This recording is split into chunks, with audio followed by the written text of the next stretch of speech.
Hi, Chelsea Anderson here with your Red Door Real Estate team at Keller Williams East Valley. We are talking about stage 4 today in our hold book, which is all about managing the investment property that you just purchased. So now that we found it and we found a whole bunch of properties, we analyzed them to find the best opportunities. We put together the offer on our favorites and we got one accepted and closed. We're ready to manage that and get this baby rented and start making that money. So the first step here is to, now that we've done everything all throughout, we're probably 30 days, maybe 45 days past our initial analysis phase. So what we want to do first is rerun the rental comps, redrive those comps, and make sure our projected rents are still in alignment with where we had anticipated them to be. So that's step one, is figure out where our price point is going to be once we start marketing this. You want to make sure that the price matches the condition, so that's why you kind of drive them. If you aren't getting anybody inside of your rental, nobody's calling, nobody's coming to look at it, then it's probably a pricing issue. If you're getting people in but nobody is sending in an application, then it's probably a condition issue, so something to keep in mind. The second part of this is, now that we figured out our rent, we're going to have to start promoting this property. So we're going to start marketing it to potential tenants. So we want to identify what our target demographic is going to be, who these people are, where do they hang out, what do they like, that type of stuff, so we can set ourselves apart and really go and reach them directly with our rental.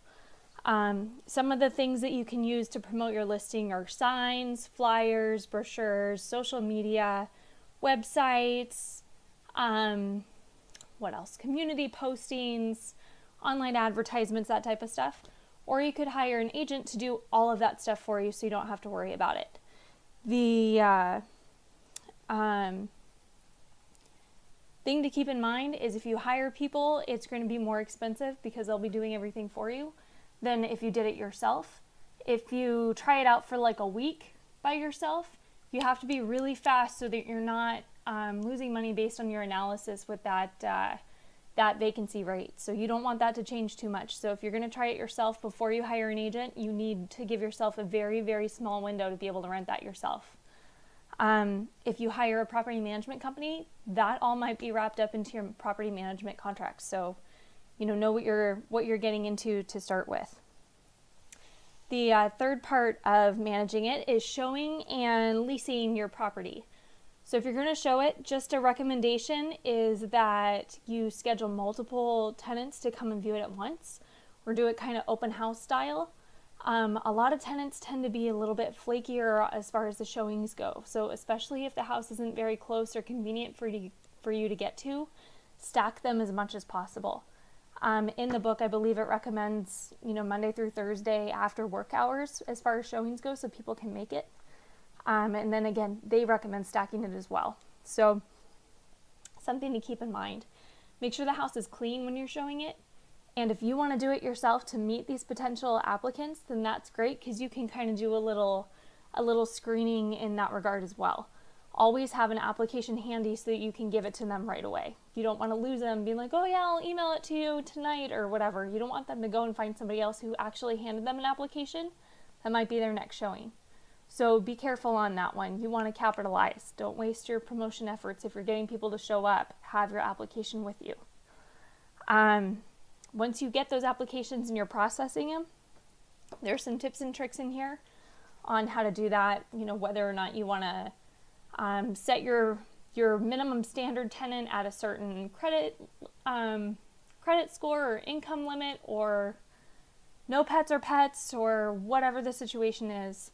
Make sure those standards remain consistent so that you protect yourself from any potential liabilities. When you're screening your tenants, I see this all the time, that a third of their total monthly income should be the max rental amount that they're looking for.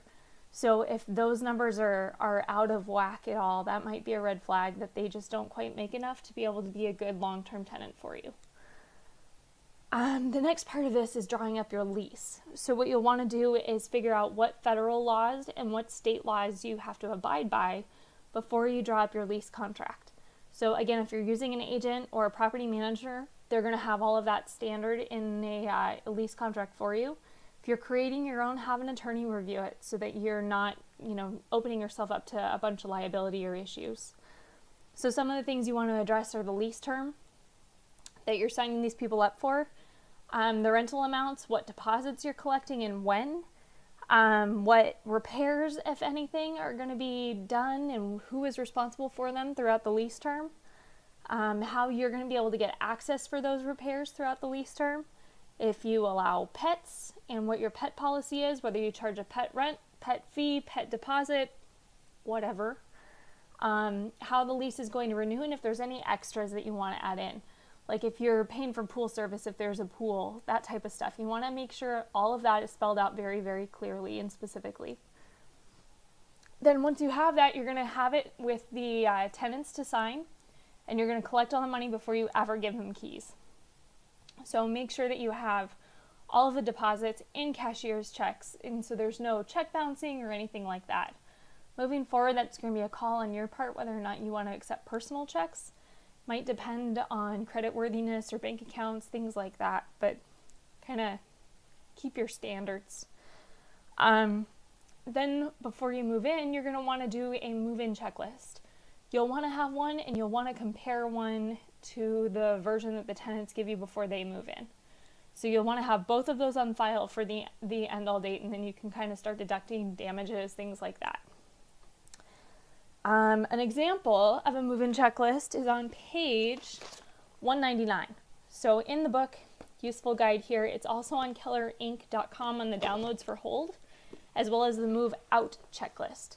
So if you want handy dandy guides, they're there. Again, your agent and your property manager will have their own versions. So if you choose that side of things, it makes it a little bit easier. Don't just kind of set it and forget it. You want to be a little bit more hands-on to make sure that your property, your management company, your condition, whatever, is as you expect it, and you know what the condition is. You don't ever want to be in a position where, I don't really know what that house looks like, or how bad it's going to be, or how many things are broken, or whatever. You want to be a little bit more on top of that. So part of that is going to be creating a really good, respectful relationship with your tenants. So play by the rules, and they will play nicely with you as well. The second part of the stage 4 is keeping your value up. So we've talked a lot about the value of properties and appreciation and what we're expecting and things like that. We're really focused on the cash flow, but we don't want to ignore that appreciation rate. And if we can put in sweat equity into actually improving the property, that's just going to increase our value as well. So if you kind of lay out your 10-year plan for 3 years from now, I'm going to have enough money saved from rents to put in granite countertops. Then I'll be able to rent it for more, and then I'll be able to, continue to expand on this model and increasing my value. That's great. Have kind of a system and a process and a goal for each property as far as that stuff goes. As far as general maintenance and repairs, you want to keep on top of that. Technically, you have to, per our standard lease agreement. When something is drawn to your attention, you have a certain amount of time to address it, or the tenant can just do it however they choose to and send you the bill. So make sure that you're on top of those repair requests as well. You might spend a little bit of time thinking about how you want that system to progress, whether or not that call comes into you to fix that or whether it goes into your property manager. You want to know which companies are on your approved vendor list, what their processes are. If you have a home warranty, does the repair work need to go through them before anything gets done so you can maximize the value there? Some of that type of stuff. You also want to know what appliances might need a little bit of maintenance coming up. You might build in an AC repair or maintenance schedule for your AC once or twice a year. You might build in if you have a pool, kind of a maintenance plan there, a landscape, any of those big systems. You might want to figure out if you're going to do that every January 1 or every time that there's a vacancy in the property at least once a year. So kind of keep those things in mind. Figure out what your ideal plan would be, and then try to stick to that as much as humanly possible. I know repair requests, sometimes come in the middle of the night and it's an emergency situation, so you don't get to do your ideal situation. But you want to know what that plan is in case you do get the opportunity. Then the last bit of this stuff is running your investment business now like a real business, and understanding what your expenses are, what your income is, categorizing that stuff correctly. It would be a really good idea to talk to your CPA on what deductions you need to keep track of ahead of time so you're not missing anything for taxes this next year. You also want to keep really, really good, clear records of all communications with your tenant. So if you, for whatever reason, don't get a rental payment on time, you have records of that to then, worst case scenario, go to the sheriff and get an eviction notice of all of the options that you have given them to pay and keep up along the way. So it just makes your case a little bit stronger if you have that to back you up. Also, running your rental like a business, it might be a good option, if you so choose, to consult with an attorney about maybe forming an LLC and managing your risk factors as an owner as well. So there's a lot to consider, a lot of different ways to do it. You can use a spreadsheet to kind of keep track of this stuff. You can use actual accounting books, which I believe you can get at like Staples, things like that, for property management. Or you could use like QuickBooks and get one of those kind of chart of accounts to upload into that as to which goes where and how you want it processed. And then it can kind of remember, is this a normal monthly bill or is this an added fee or expense or things like that, to keep track.